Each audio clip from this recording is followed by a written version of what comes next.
This episode of Mission Log is sponsored by Eagle Moss and the official Star Trek Discovery Starships collection. Check out the first 12 all-new starships in the collection and discover how to get yours at eaglemoss.com/discovery starships. This episode is also brought to you by Blue Apron. Check out this week's menu and get $30 off your first order with free shipping by going to blueapron.com/missionlog. Mission Log, a Roddenberry Star Trek podcast. Episode 263, Preemptive Strike.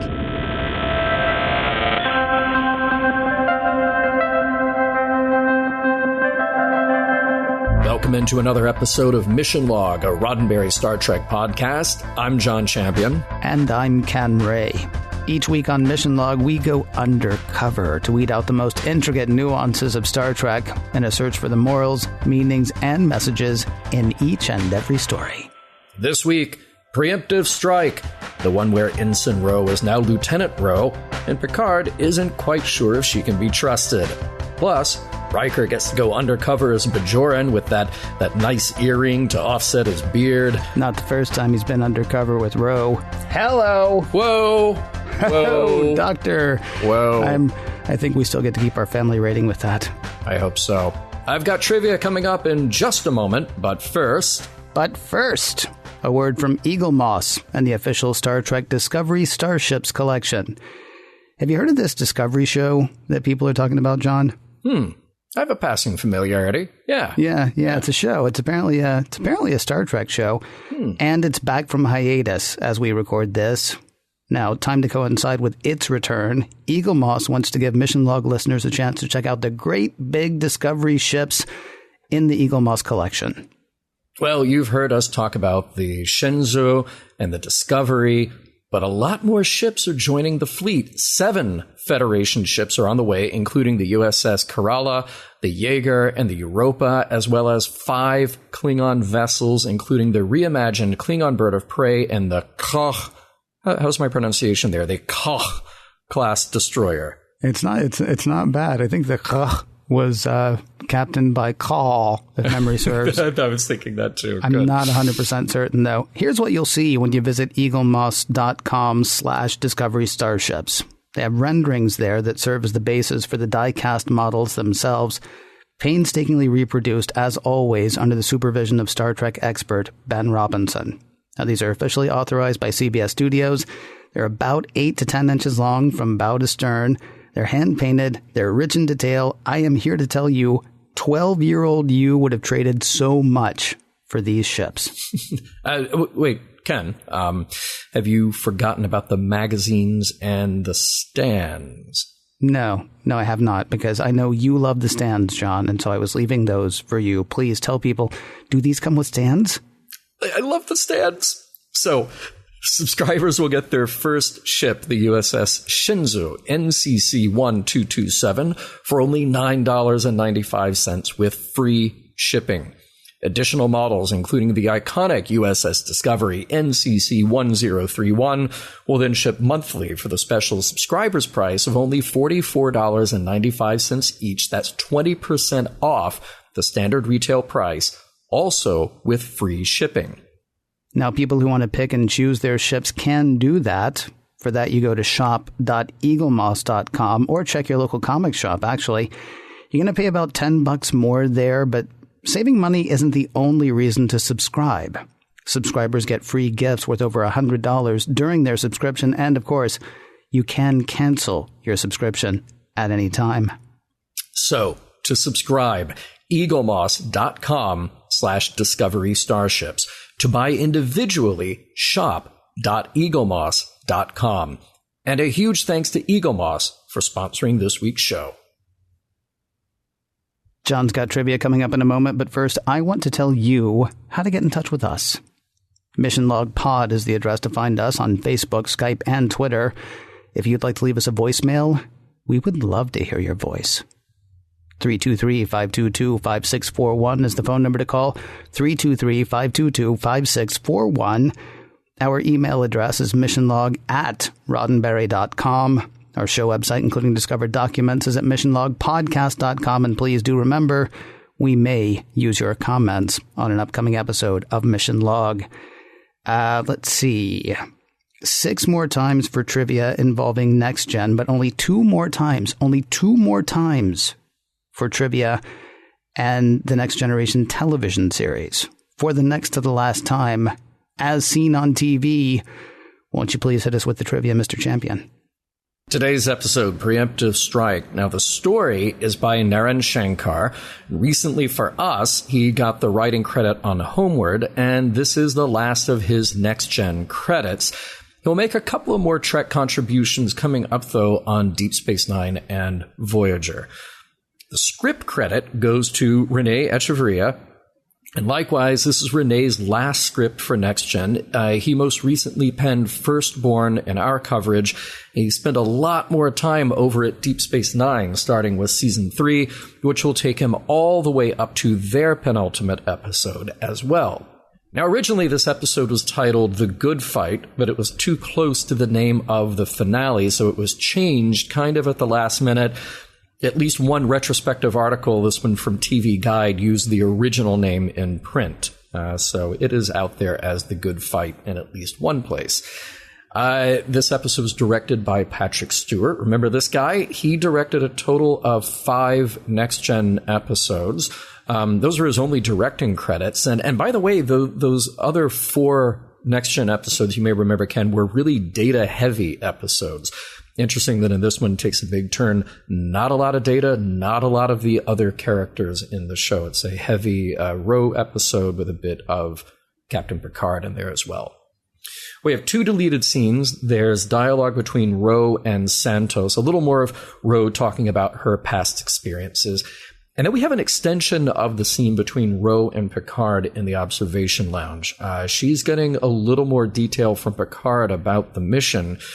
He says that the intention is to overwhelm the Maquis in surrendering, or else he may have to, quote-unquote, disable their ships.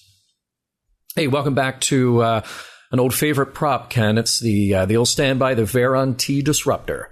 Glad to see it making a last appearance here in Next Gen. And speaking of last appearances, let's talk about our guest stars. Well, we do have the last appearance on Next Gen of Natalia Nagulich as Admiral Nechayev. We will see her again in Deep Space Nine briefly. This is, of course, the last appearance of Ro Laren, therefore the last appearance of Michelle Forbes in Star Trek. Now, she had been asked to carry on to Deep Space Nine when that show launched, but she declined the offer. She appeared 9 times on Next Gen, 8 of those as Ro Laren. And I gotta say, this, of course, means the last time that we can bring up the fact that she, many, many years ago, before Next Gen, was on The Guiding Light, which means another chance to bring up the Zaz. Yeah, there he is. Yeah, taking us all the way back to the beginning of Star Trek. Well, the beginning of broadcast Star Trek. Anyway, Michael Zaslow and Michelle Forbes may have crossed paths on the set of Guiding Light. We'll have to check that out in our Guiding Light podcast, which is going to be harder to do because you know what I found out? What's that? Guiding Light's not on CBS All Access. Oh, 50 years of history. 50 years of history. You can't stream it. All right, we'll. I'm penning a letter right now. Hang on. Do you hear this? Do you hear this? That's the pen I'm using to pen a letter right now. Yeah. Good. A strongly worded letter, I hope. All right. Macius is played by John Franklin Robbins. John was a long-working British actor, starting way back in 1955. The vast majority of his work was in television, and a couple of standouts for me in his resume are playing a Time Lord in the Doctor Who episode Genesis of the Daleks, and he was in I, Claudius as Atticus. Interestingly, his name in this episode, Macius, is that of a Cuban freedom fighter. Santos is played by William Thomas Jr. This is his only Trek appearance, but he's been around TV for a while, including guest and recurring roles on shows like Frank's Place, The Cosby Show, Cop Rock, and The West Wing. Kalita was played by Shannon Cochran. Shannon is from Georgia, but ended up doing a lot of theater in Chicago. She was in Steve Martin's Picasso at the Le Panagile, and she got a Jeff Award for her performance in Pal Joey. Her work in front of the camera is primarily in TV, and we will be seeing more of her in Trek. Kalita will make an appearance in Deep Space Nine, but we will also see Shannon as different characters on that show, as well as in Star Trek Nemesis. And hey, it's just like we met Gul Evek, and in fact, we did just meet Gul Evek way back in the episode Journey's End, played there and here by Richard Poe. Those are his only 2 next-gen appearances, but he will be back for a handful more in Deep Space Nine and then again in Voyager, all as Gul Evek. Party in 10 forward. And who does not like a party? Oh, right. The guest of honor. Prologue. Laren's back from advanced technical training, and it's a party. Like, literally, they're throwing her a welcome back party. But it's a bit overwhelming for the newly promoted lieutenant, and Captain Picard sees that. He orders Ro to the bridge, not because he needs her there, but to give her a little breathing room. And it gives them a chance to catch up. Picard is impressed, though not surprised, that Ro succeeded at tactical training.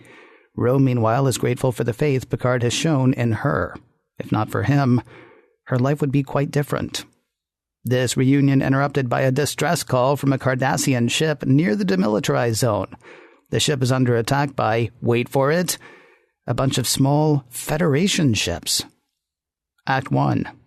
The Enterprise arrives on the scene, and yep, a bunch of little Federation ships attacking a big Cardassian ship. Picard identifies the small ships as Maquis. Computer, what can you tell us about the Maquis? Accessing Memory Alpha. The Maquis are a rebellious organization of Federation-born colonists and discontented Starfleet officers, who organized against the Cardassian occupation of their homes in the demilitarized zone, after their colonies were ceded to the Cardassian Union by Federation Cardassian treaties in the late 2360s and early 2370s. Thank you. Whatever. The Maquis are going in for the kill, something the Enterprise can't allow. Of course, they don't want to fire on Federation ships either. Instead, Picard has Worf detonate a photon torpedo between the Cardassians and the Maquis. The smaller ships get the message, regroup, and take off, leaving the Enterprise to assist with the wounded Cardassians. Their commander, Gul Evek, is full of barbs. The Maquis have some really good weapons and count former Starfleet officers among their ranks. His implication is that Starfleet is backing the Maquis, something Picard vehemently denies. Of course, he can make a similar argument for recent attacks on Federation colonists by paramilitary Cardassian forces, though Gul Evek doesn't know what he's talking about. Yeah, things are tense. Tense enough to bring Admiral Nechayev to the scene, though she just missed Gul Evek by a few hours. Nechayev's kind of just there to confirm the worst. The Cardassian government is arming its rebels. Meanwhile, not only are the ranks of the Maquis growing, they're moving from defense to offense. They seem to be preparing for a more aggressive military posture. The Maquis need to be stopped, but their organization is spread out, secret. Starfleet wants an undercover operative, and they want that operative to be Lieutenant Ro Laren. Picard explains it to Ro. They want her because of her recent training, because she's Bajoran, and because of her troubled history with Starfleet. Of course, her history goes back further than that. She grew up under Cardassian occupation. She doesn't say that she's sympathetic to the Maquis, but she implies it. And Picard gets that. Heck, he's sympathetic. Federation colonists in the demilitarized zone are in a tough spot. But the peace treaty with the Cardassians must stand, or hundreds of thousands of lives could be lost. Ultimately, Rose says that she can see one good reason to carry out her mission, to validate Picard's faith in her. Act 2 and the infiltration is underway. Ro, dressed in 24th century civvies, is in a seedy bar, hiding from a couple of scary Starfleet officers. An android and a Klingon walk into a bar. They lay out her backstory. Ro is being sought for the murder of a Cardassian soldier, something that's bound to play well with Federation folk in the DMZ. Some guy at the bar says she went that-a-way, even though she's right there in the bar hiding by making out with some guy. With the Starfleet officers gone, she thanks the guy at the bar, not the guy she was making out with, and they have a short conversation. He wants to know if Ro really killed a Cardassian soldier. Indicates that that would be a good thing. Indicates that he knows more people who feel the same way. In short, he says he's Maquis without saying he's Maquis. Rose says she'd like to meet more people like him, and for her trouble is stunned with a phaser. Easier than a blindfold. When she wakes up, she's in a small room being grilled by the guy at the bar and a couple of others, one of whom is obviously their leader. Did she kill that Cardassian? How did she come to be here? Why does she hate Cardassians so much? She's got a question of her own. Are you Maquis? Because if you are, I want to join in the fight. The leader, Maquis, sends his underlings, Santos and Kalita, to check out Ro's story. Then he takes Ro for a walk. He's an older man, probably about the age of Ro's father if he'd not been killed by the Cardassians. His story is sad, but common around the zone. Went to sleep on a Federation planet, woke up on a Cardassian planet thanks to the peace treaty. No one outside the zone really understands what's going on. Only the Maquis. Time for lunch. Rose says she's not hungry, and the old man goes for Hosperat, a Bajoran food a friend of his used to make. A friend killed fighting the Cardassian occupation of Bajor. Rose says her father used to make Hosperat, taught her to make it.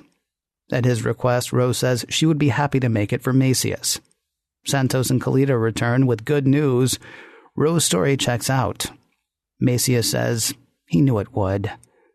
And just like that, she's in, meeting on a fairly high-level operation with others from the Maquis. They hear the Cardassians are about to start arming groups with biogenic weapons. They'll need to hit with a preemptive strike, letting the Cardassians know that they'll not take aggression lying down. But first, they'll need medical supplies. Rose says she can get them. She'll steal them from the Enterprise. Kalita can come along, as help, and as a witness that no, Ro is not working with Starfleet, she's stealing from them. Act 3. Rose steals the medical supplies from the Enterprise. Okay, not really, but she makes it look like she does, with Kalita right next to her in the shuttle. Basically, the tactical officer concocts a crazy story about sneaking through the shields of the Enterprise, sends a secret message to the Enterprise. They figure out what she's doing, let her through, and boom, medical supplies for the Maquis. Kalita is very impressed and tells stories of Ro's daring do when they return to the Maquis base. But Maquis, well, he's impressed, but this proves nothing to him that he didn't already know. Since they first met, he tells her, he's known that in her heart, Ro was one of his kind. Act 4. Ro's actions have earned her a bit of freedom. That includes access to a ship, which she takes straight to the Enterprise. She tells Picard of the Maquis belief that the Cardassians are supplying people with biogenic weapons. He doesn't believe that, but it does give him an idea. Ro should supply the Maquis with evidence of biogenic weapons shipments. Then when the Maquis move to preemptively strike the convoy carrying the weapons, the Federation will curtail the Maquis threat. Basically, says Ro, I'll be leading them into a trap. Yeah, says Picard. You got a problem with that? Well, if I do, says Ro, it won't stop me from carrying out my duty.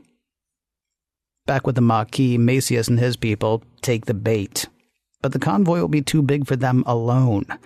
They'll have to call in other members of other Maquis cells. And they do. And those cells commit.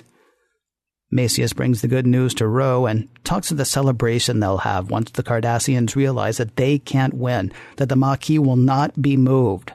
Sure, it'll take time, but it'll be a grand celebration. Ro will make Hosperat, while Maquis will make a blueberry pie and play the Belaclavian. And Ro is rocked. Her father played the clavian. He used to scare away monsters under her bed. But when he died, she realized even he couldn't make all the monsters go away. Well, that tears it. Maquis doesn't want to wait. They'll go to the market, get food, and celebrate now. A celebration of absolutely nothing, just to celebrate. Rose says she'd like that. Right before Maquis is shot by rogue Cardassians. 3 Cardassians have infiltrated the compound, and all 3 are taken down, but it's too late for Maquis and a few others. Ro begs Maquis to hang on, but it's no use. With his dying breath, he tells Ro that when an old fighter like him dies, someone steps up to take his place. Then with a smile for Ro, Maquis closes his eyes for the last time. Act 5. Back to the CD bar, where we find Captain Picard in 24th century civvies. Ro meets him and they sneak off to a secluded table. To the casual observer, he looks like a guy negotiating terms of companionship.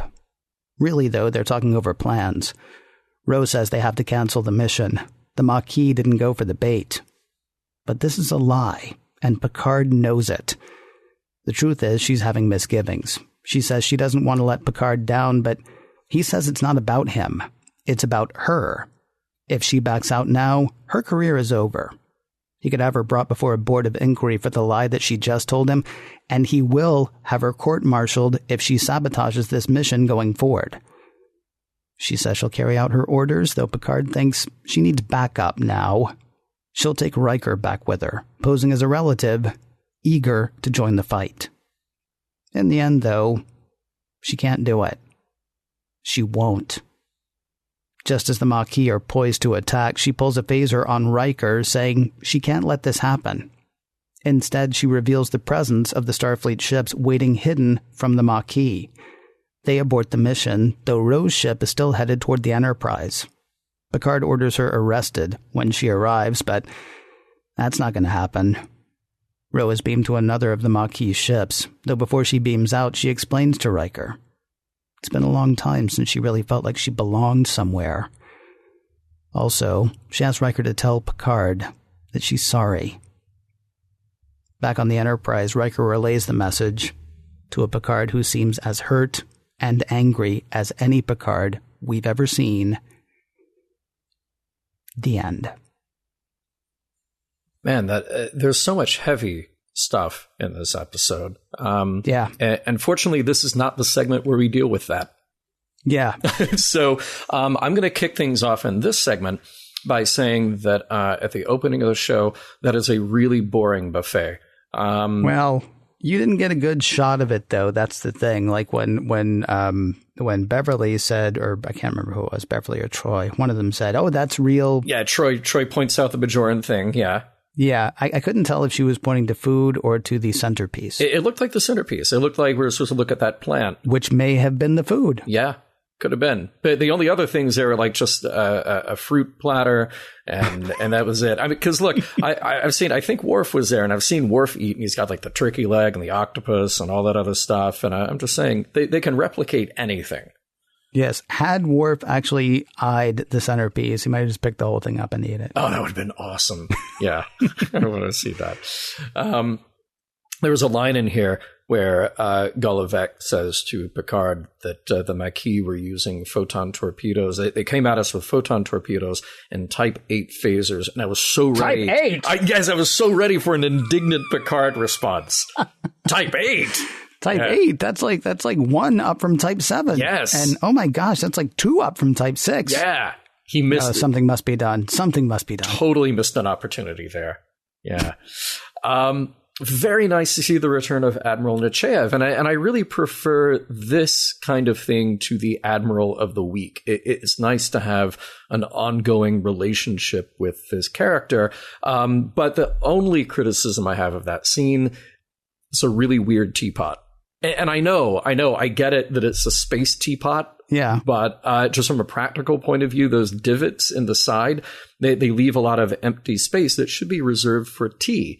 And also those cups, they look like they've been in a transporter accident. Yeah, that's true. I mean, I hate those cups. I hate them. Mm-hmm. If I had those cups, there would definitely be more tea on my front than there would be in my mouth.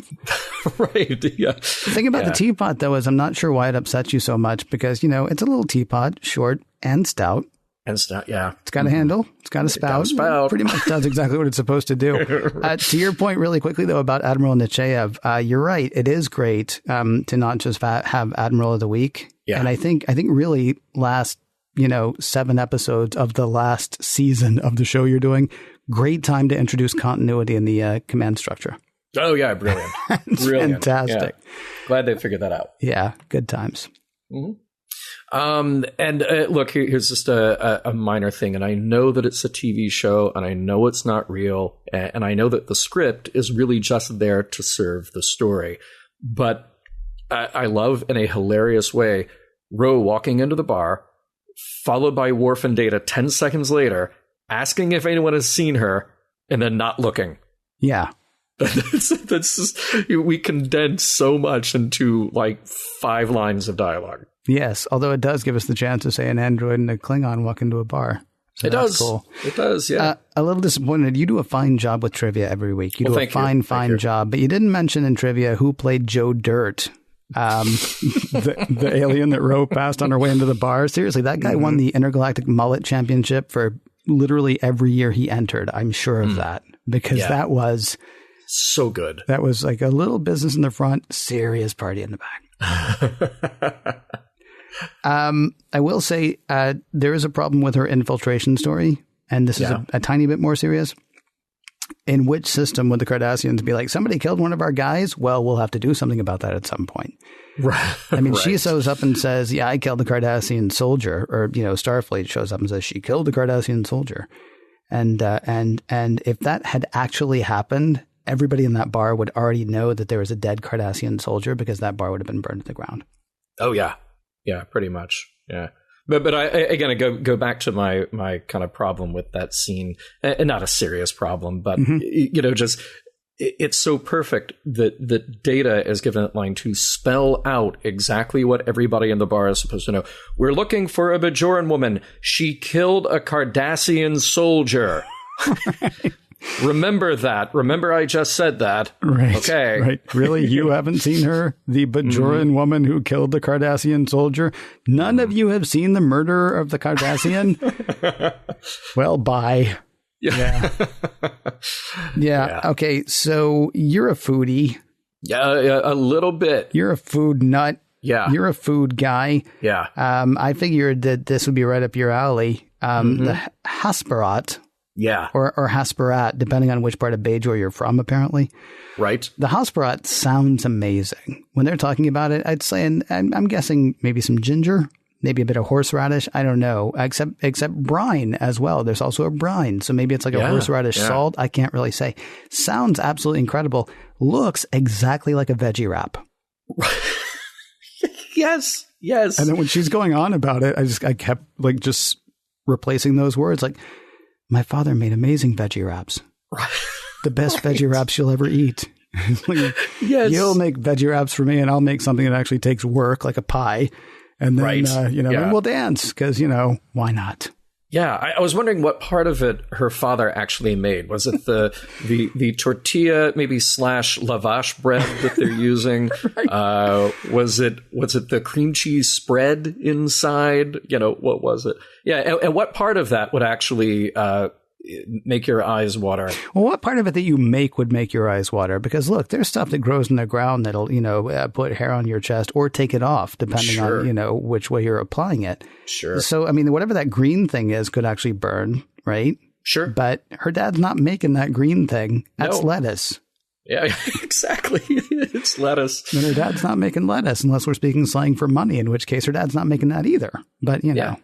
No, again, I go back to Worf, like chowing down on everything he can get from the buffet. And I'm thinking like, wow, Hasperat, and it's hot and it's got maybe there's a tentacle to be found in there. I'm thinking maybe something like a Cajun stew of some sort. But no, it's a veggie wrap. I assume the internet has done this for us. But if we can't find a recipe for Hasperat, we might need to have a contest.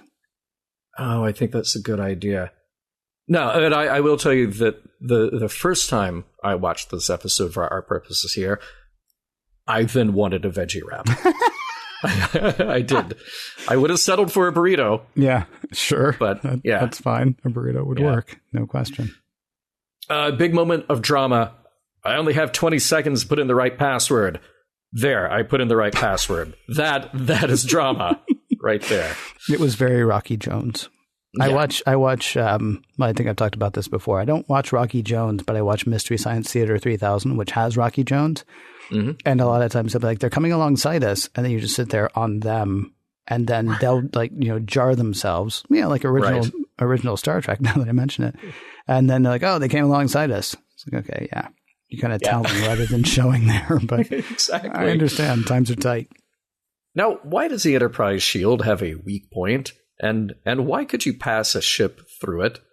I mean, I'm thinking maybe there's a weak point. Maybe just the shields kind of overlap or something. The shield emitters, maybe they don't quite reach in one place. Maybe you could toss like a baseball through it, you know? But a shuttle is big, is very big.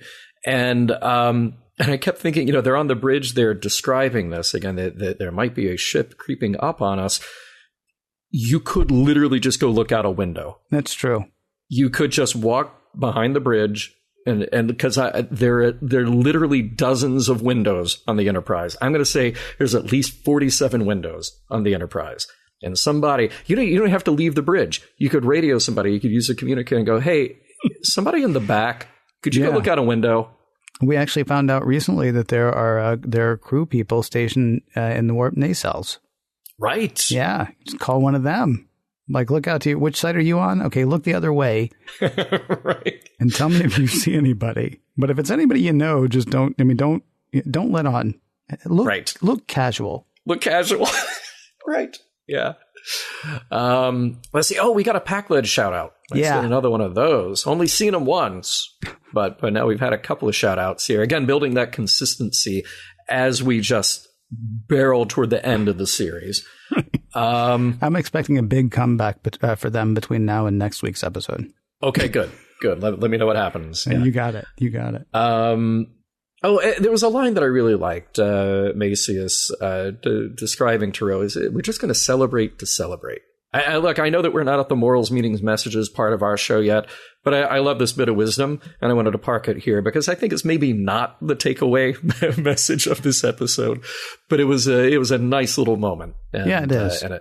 Good little bit of wisdom to have on a button or a T-shirt or what have you. Celebrate just to celebrate. Mm-hmm. It's not bad, and then you could have sort of like a caricature maybe of Macias. Because I think his face lends him well to that. In fact, I'm trying to think of a more claymation good guy / bad guy. Oh, yeah. Or just a more claymation person since Macias. Yeah.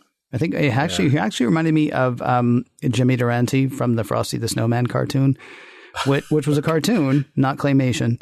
But I just kept wanting to make this guy claymation. Which made me think we've had an animated Star Trek series and we've had at least 2 live action Star Trek series. Yeah, that we know of. Maybe more. I'm not sure. I would love to see Star Trek, the Claymation series. Although we do have Robot Chicken. We do have Robot Chicken, but that's parody. No, I want to see Star Trek, the Claymation series. Internet, please get to work on that.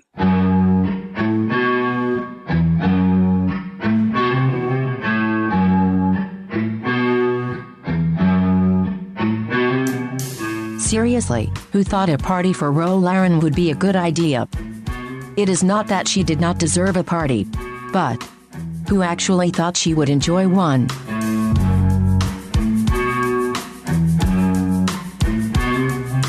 We'll get to the full, rich, Hosperat-flavored center of the show in a moment, but first, a word from Blue Apron, a better way to cook.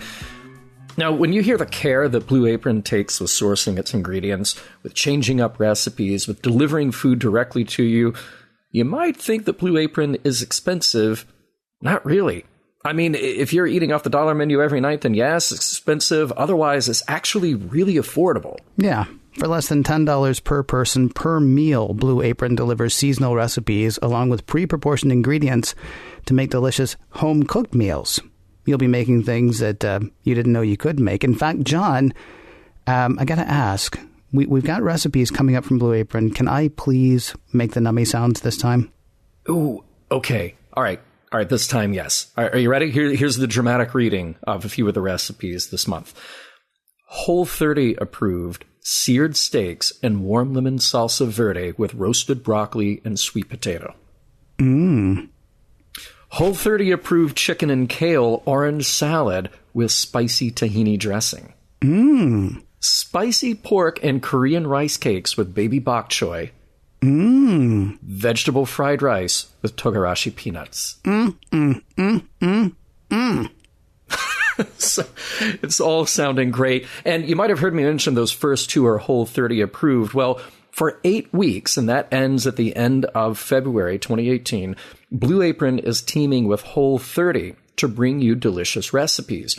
The menu will feature 2 Whole30 approved recipes each week, like the ones I mentioned, as well as Mexican spice barramundi with avocado, togarashi chicken lettuce cups with avocado, and kale and sweet potato salad. Kickstart your new year with Blue Apron and Whole30. And we can't say enough good things about their ingredients, both their quality and their sustainability. The meats are responsibly raised, the seafood is sustainably sourced, and the produce comes from farms that practice regenerative farming. Now, all that leads to good meals about which you can feel good, and meals from which, if you're like me, you will learn.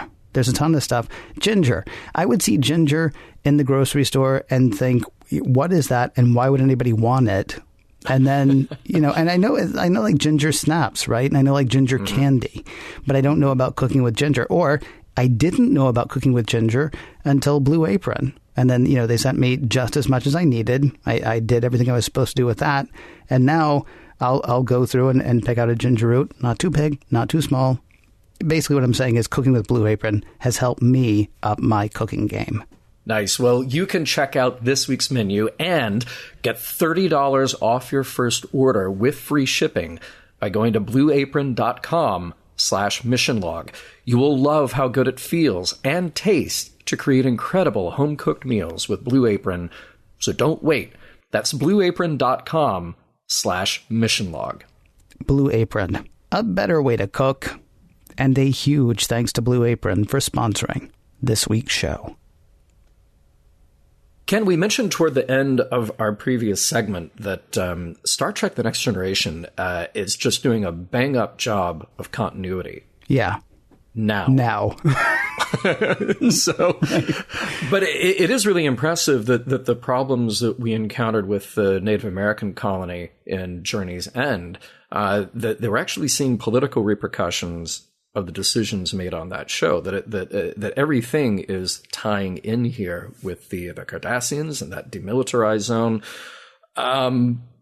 How interesting that would have been if maybe we had revealed that a couple of seasons ago. But I'm glad that for what we have here. Yeah, well, I mean, I guess.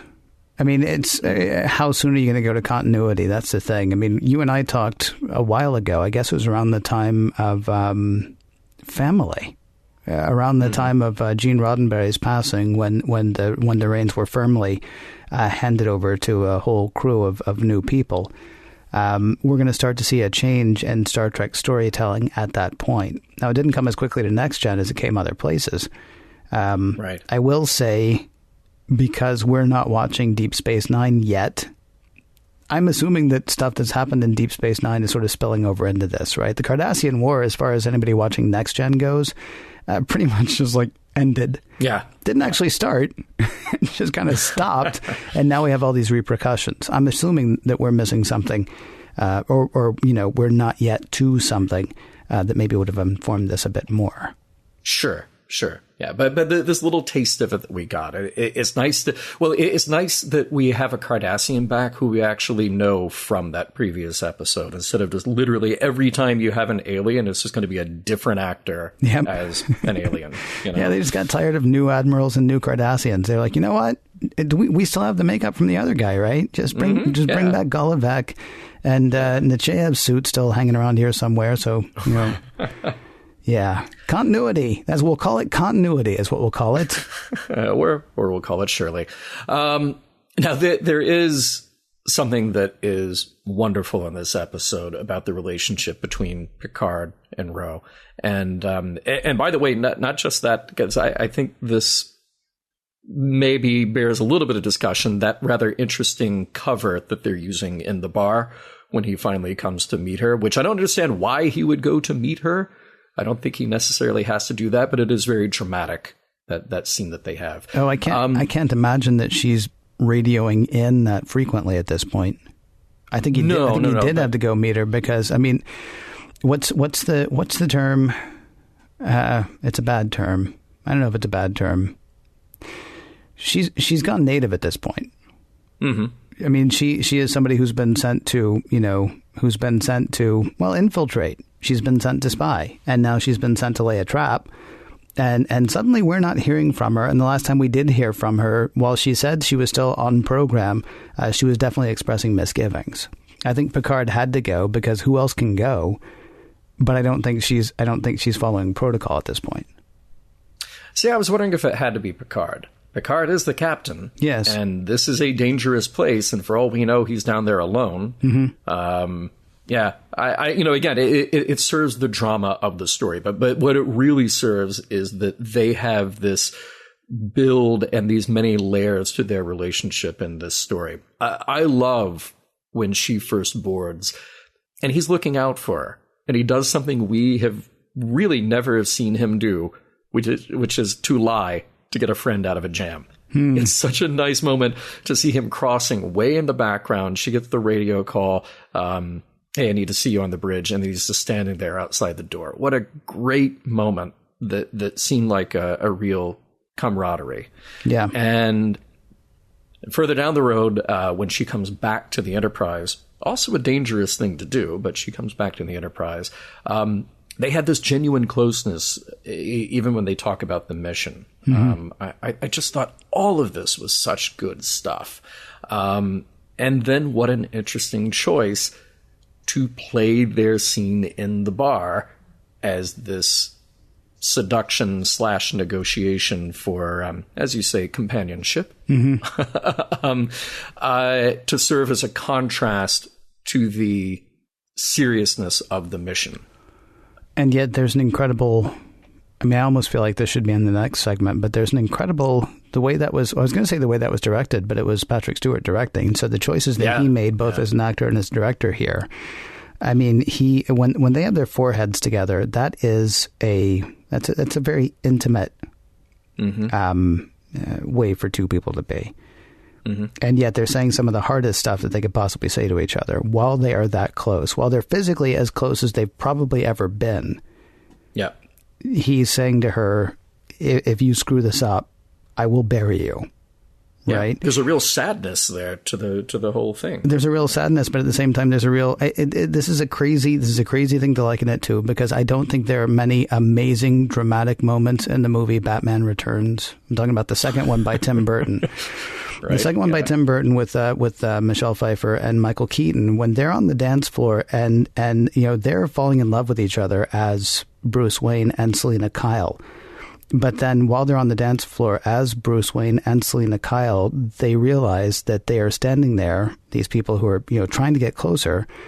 Mm-hmm. They're also each other's mortal enemy, Batman and Catwoman. And there's an amazing physicality about that. They like each other, they fight each other, and they have this one moment that's like really just a beautiful, actually, physical closeness where they're frightened of what's going to happen next. Right. And that's sort of what I saw in this scene as well. And I'm sure there are actually good movies where I could talk about that. Not that that's not a good movie, but come to think of it, there's another, Michelle Pfeiffer in The Age of Innocence as well. I mean, she actually has a few of those, although there's not the Age of Innocence, it's just sadness. I mean, these are enemies. Picard and Ro may well be enemies by the time this episode is over. We don't know in that scene whether they're going to be, but they may actually be enemies at that moment. And there's a fantastic, pathos, I suppose, where these two people who feel the world for each other know that they are just right on the brink of being torn apart. Yeah. Yeah, it's marvelous stuff. And again, maybe that would have been best served in the wrap up of the show. But I feel like that is so much the heart of this episode. Yeah, is their relationship, and not to indicate that it's any kind of romantic relationship. That scene in the bar is clearly the cover. But what it does is it reveals this intimacy that they have in their respect for each other and their conflict and dedication to their jobs and all of that coming up in one place in one moment. It's really terrific. It also goes from being unbelievable to being so incredibly intimate, as you say. When they're just sitting down and she's supposed to be a hooker and he's supposed to be a John, she's pawing all over him, but in ways that don't even make sense. I was watching it and I was like, could they not decide where their hands were going to go? But then by the end of it, I mean, that's just two people. I don't want to say in love like romantically, but these are two people, both in love and in fear, I think. Yeah. And it's, you're right. It's kind of an amazing scene. As far as ethics, how do we feel about the fact that Starfleet is leading Federation citizens? I'll grant you rogue Federation citizens, but Starfleet is leading Federation citizens to their doom, because we know that that's what's going to have to happen, right? Yeah. There's no way that the Maquis are going to stand down. There's no way the Maquis are going to lay down their weapons and say, we're sorry, we won't do it again. Please send us back to, well, it's not really our home because we got kicked off our home. But please send us back to where we were, and we promise to be good from now on. How do we feel about that? I mean, I'll say tactically, I think it's a good move. Morally, I'm sorry, which universe are we in when we're dealing with this Starfleet? Right. Yeah, well, that's quite the question. I don't know how I feel about that. Yeah. What did Picard say? We talk and we talk and we talk, and then when we think there's no point in talking, we talk some more, right? Yeah. Yeah. Okay. Yeah. So we know where the Maquis are now. Thanks to Rose infiltration, we know where the Maquis are. We know where they're going to be. Mm-hmm. And Rose says, basically, I'm leading them into a trap. And Picard's like, yeah, duh. Yeah. Yes, you are. And what's going to happen when everybody goes there with guns? Because the Maquis show up armed, right? Because they are ready to destroy that convoy. So when they show up and the convoy is not there, or the convoy is there, but Starfleet's standing between them, guns are cocked. I mean, it's going to go off at that point. And obviously, Starfleet ships are going to win over, those great but small Federation ships.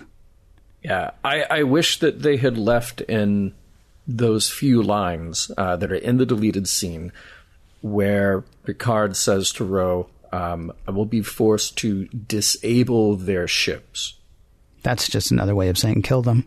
Yeah, it absolutely is. But we know that anyway. So, it might have been cool to see that line. But, it's made clear that, what's going to happen is the Maquis are going to die. Mm-hmm. And that doesn't really seem like an idea that Picard would have. And even if it's an idea that he had, it doesn't feel like an idea that he would share. And if somebody else came to him with that idea, I don't think it's one that he would get behind.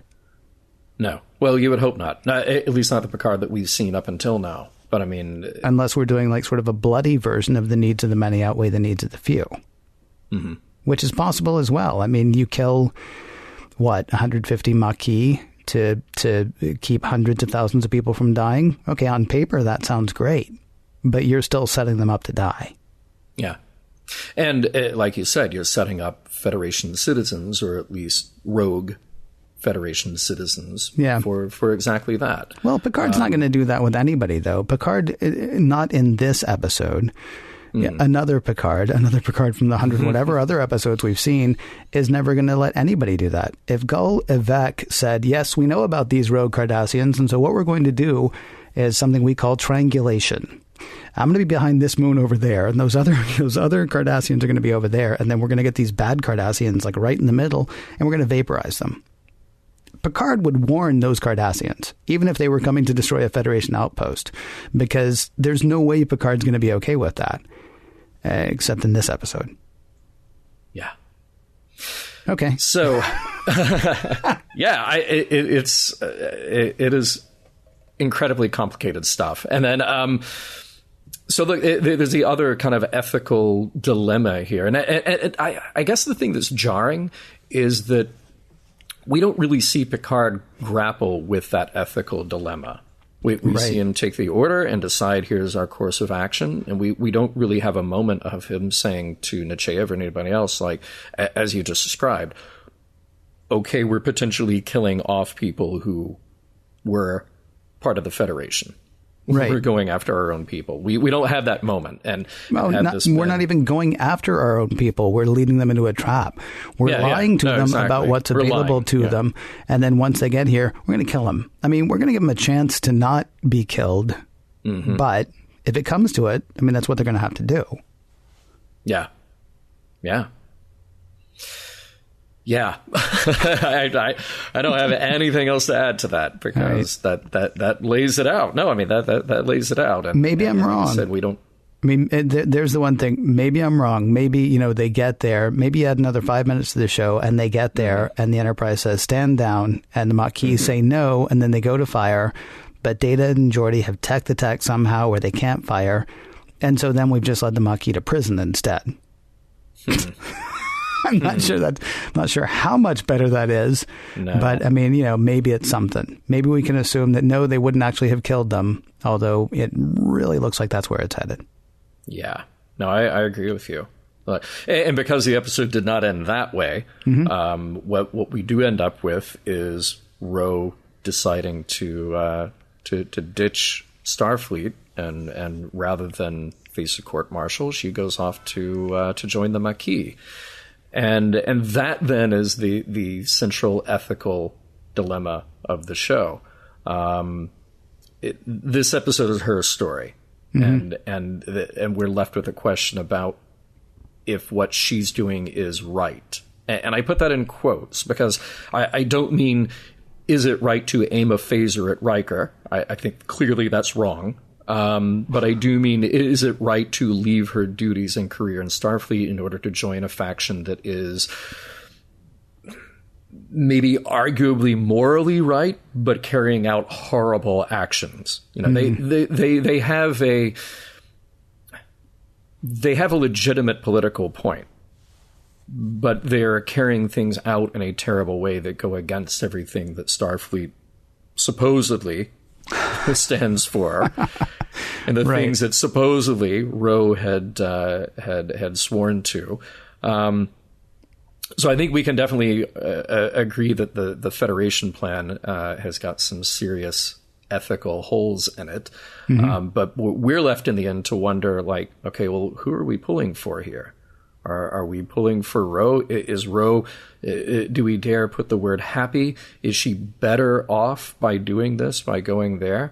Is she just sort of swayed by her personal and emotional reactions to this?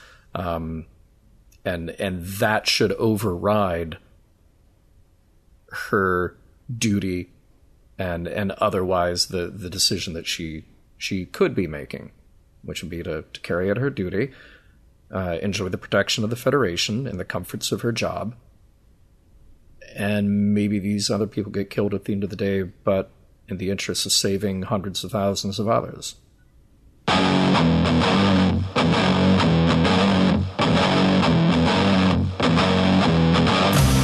With Laren joining the Resistance, and Captain Picard broken-hearted, it is time to see what we can take from Preemptive Strike.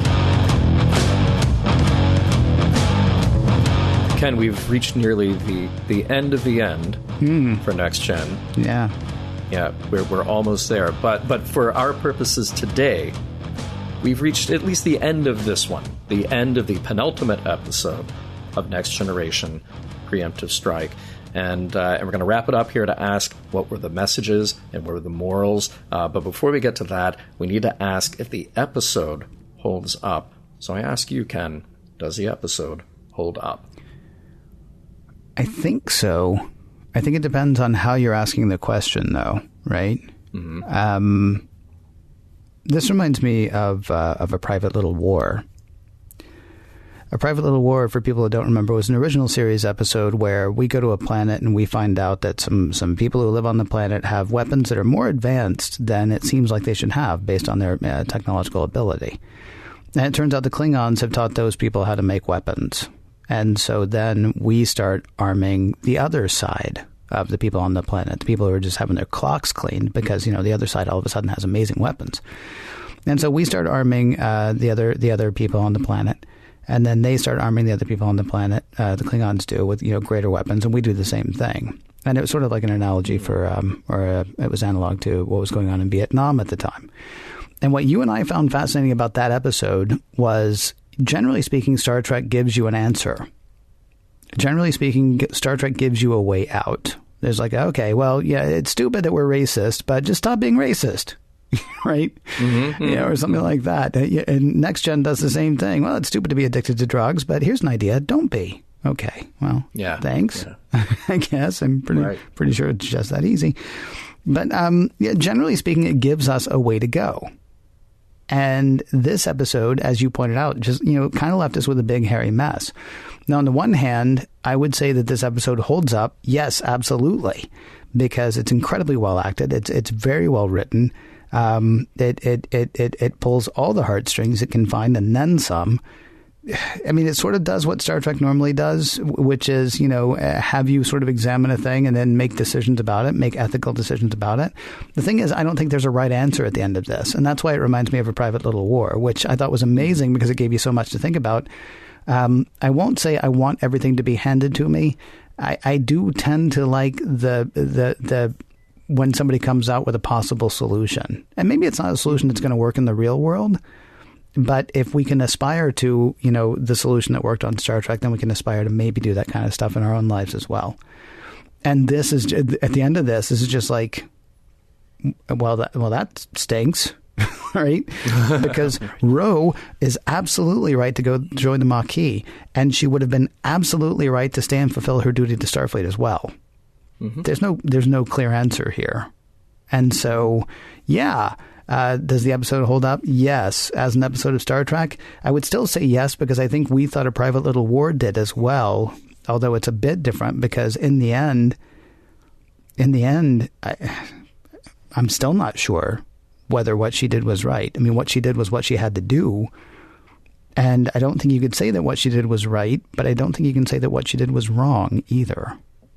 So, yeah. And then, of course, there's the acting that we talked about, and a really good directing turn for Patrick Stewart. I remember a time or two. I don't remember all the episodes, but I remember a time or two not being overly impressed with his direction. He crushed it in this episode. Save the best for next to last. Yeah, right. Yeah, well, I mean, his other episodes tended to be data heavy, like Phantasms. Which was fun in a way, but not 50% of Mission Log agrees. No, I mean it's Phantasms gives you some iconic imagery. Yeah, the dream state stuff. So okay, but it's also relying heavily on data, and that seemed to be a lot of his episodes. Because when you have a talented actor like Brent, cool, make him do stuff, but here we have a talented actor like Michelle Forbes, and we get to do something a lot meatier. It's a really solid episode, and not the least reason of which is that Michelle Forbes always has such presence in her characters. So, and it's stuff like this, it makes me wish we had gotten more from her than we did. We got little pieces of her along the way, and we set up this interesting backstory with her being Bajoran and being raised in this camp and really having a legitimate bone to pick with the Cardassians, and I love in this episode that we made it real by having that attack on the Maquis camp by Cardassians. We needed to see a thing that then pushes her again. That says, this isn't just a thing that happened in the past, and it's not a thing that's just happening politically out there in space. It's a thing that's happening to real people that I know. So it's good storytelling, and not just Star Trek storytelling. It's good storytelling in general. And it made the political, in this case, personal, and very effectively. So, yeah, I agree with you that it's not Star Trek in the respect that we've gotten these sort of, moral lessons and platitudes handed down from Star Trek. Say, here, war is bad. Racism is bad. It's not that at all. But it's a solid piece of storytelling with really terrific acting, really good direction, and it continues to flesh out this bigger world that Star Trek exists in. But at the end of the day, I'm left with this, again, this quandary about Starfleet doing something that maybe another Picard would have said, no, we can't do that. Yeah. But here he's kind of he's not pulling the strings. Admiral Nechayev is pulling the strings, but they're both okay with that. They're both okay with the idea that, okay, well, here's what we're going to have to do. Heading to the big screen, we might be moving from talkie Picard to action Picard. In color. I don't know. Yeah. So what about messages then? Oh, I don't know. I don't like any of the ones I find. I mean, in the end, Picard's like, hey, I'm counting on you. Hey, I'm counting on you. And in the end, it's like, wow, that worked out well. Mm-hmm. I mean, I kept, honestly, only satirically or only, in a joking way, I kept thinking, well, that's what you get for giving somebody a second chance. But I mean, that really is, that, like, if you try to figure out what the messages are in this, it's not a message episode. It's a dilemma episode. It is definitely an ethics episode, but it's not don't eat paint. It's not don't be racist. I mean, definitely war is terrible. And that is, all through this episode. She was turned into what she was turned into because of it. These people have been displaced because of it. But it's not a, well, just stop fighting episode, because I think I believe what I said earlier. It would have been absolutely morally right for Ro to stay with Starfleet, and it was absolutely morally right for her to leave. And so how do you get a message out of that? I don't know, though. I mean, did you find messages, sir, that maybe I missed? Well, that's why I parked the one up front that I did, which was Maquis saying, celebrate, just celebrate. Yes. That's not the message of the episode by any means, by any stretch. Even that's a bad message, because he says, you know what? I'm not going to wait to celebrate. I'm just going to celebrate. Yeah, right. Well... Right? So, I mean, come on. If you'd only been a little bit earlier with that, though, he could have enjoyed the celebration. Let's go to the market. Wait a minute. I have the stuff for Hosperat at home. We don't have to go to the market. Let's just quickly duck into a doorway and not get shot. Yeah, exactly. And so then really the message is, make sure you have all of your ingredients on hand at all times. Yeah. Yes. Good point. No going to the market for you. Yeah, no, like I said, this is an episode with a moral question and moral ambiguity at its core. I feel bad for Ro that she says to Riker at the end that this is the first time in a long time she feels like she belongs somewhere. Mm-hmm. And I don't think that is a failing of Starfleet and her experience there, but I think that's an unfortunate position to be in, and maybe even more unfortunate that for her to feel like she belongs somewhere, it's going to be in this enormously difficult place. Look, if we were to check in on this particular Maquis faction in a year or two or three, and I'm not saying that we are, because I'm rather certain that we don't, they probably wouldn't be there. Now, I do know that we have Kalita coming back on her own, but I don't know that storyline yet. That's why we don't jump the timeline here. So I'm just going to leave that out there. And sure, those of you who are playing the home game and already know the answer, cool. But, I feel bad for Ro here in her journey, but we're also left with this feeling of, well, this is what Ro needed to do. She needed to fulfill this for herself. So, yeah, like you just said, it would have been right for her to stay, and it's right for her to go. To try to pull something out of that, like, to follow her feelings, to follow her heart like that. Hey, Ro, you do you. That seems terrible. That just seems absolutely terrible. So, no. So at the end of the day, what we're left with is a conundrum and an ethical ambiguity. So does that hold up? Sure. Ethical ambiguity all around, because that's a sort of an evergreen. Mission Log is produced by Roddenberry Entertainment. Executive producer Rod Roddenberry. Roddenberry's into a ton of stuff, including podcasts. We're particularly fond of those. podcast.roddenberry.com to check out what we're doing there. If you'd like to help support this show, we would really appreciate that. Patreon.com/missionlog is the way to do that. For more exciting Star Trek podcasts, check out Trek FM, that is trek.fm. And for the latest in Star Trek news and discussion, be sure to visit trekmovie.com. Next week, all good things.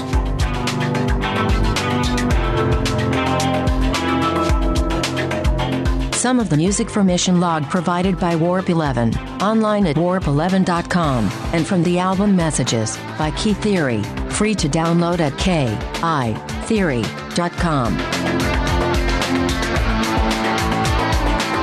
So here is what I'm hoping when Kalita comes back.